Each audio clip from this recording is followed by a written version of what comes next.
Hey guys, welcome back. This is Mansi Sanghavi. On this channel, we talk about product management, career, and mindset. If you're new here, definitely subscribe to this channel so that you are always updated. In today's video, we're going to talk about the entire phases that a product goes through, right from the time when it goes into an ideation to the time when it declines. So without much further delay, let's jump right into it.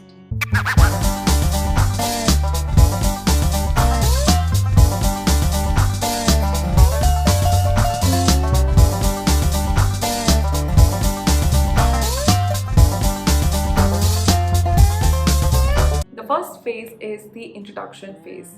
In this phase, the product is just launched into the market. This is when there is less competition, others have not ventured into what you are trying to do, and there is always a probability of you capturing the higher pie in the market. So if you're a first entrant into a new business model or an idea that you've gotten into, then in the introduction phase, there will be a lot of market research that will be entailed into it. A good example is virtual reality or AIML, especially in countries like India where we're not that advanced yet in order to go ahead and adapt to certain type of technology in things like, say, buying a house. Would you actually buy a house looking at it on a virtual reality platform? So such things or such concepts are still in the introductory phase, and we don't know if it will kick off or not. If you're working as a product manager and in the introduction phase, you have to make sure that there is a lot of market research, there is data around what you're trying to develop and create. The second phase is the growth phase. In this phase, you as a product manager are rolling out your particular product or feature to different markets. You're testing the waters with different geographical areas. You're analyzing if the market is ready or not for your product. A lot of times we go into launching a product thinking or having a hypothesis that this is going to work in these circumstances or in these geographical markets, but it might not work in that way. So in the growth phase, you are going ahead and giving the product out to different types of audiences, seeing what works in the market, doing some type of experiments and A/B testing as well. A good example is how LinkedIn, for example, has gone ahead and added so many different features onto the platform. They're trying to bring in pages, they're trying to do different things on the platform, so you know that the product is here to stay for a longer time. I'll give you my own example. There was a company for which I was working, and it was a new idea that we wanted to launch for different HNIs in the industry, sort of create a dashboard for what they own or the assets that they have.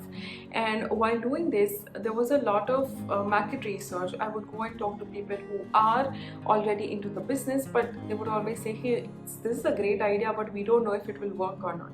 So in the introductory phase of the product, I cater to what the customers wanted instead of just pushing my ideas or products onto them. It's always a good idea to listen to what your customers want and then give the features to them in a phase-wise format instead of rushing it all in. This is how you know that the steps that you're taking will grow in the right direction towards the direction that your customers wanted to go. The third phase is the maturity phase.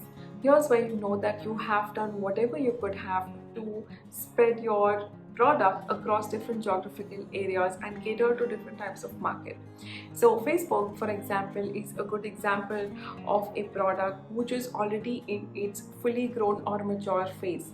Most of the community users are on Facebook. Anybody around you is already on Facebook, regardless of their demographics or their age, caste, geographical area, any of these factors. You know that they are going to be on Facebook.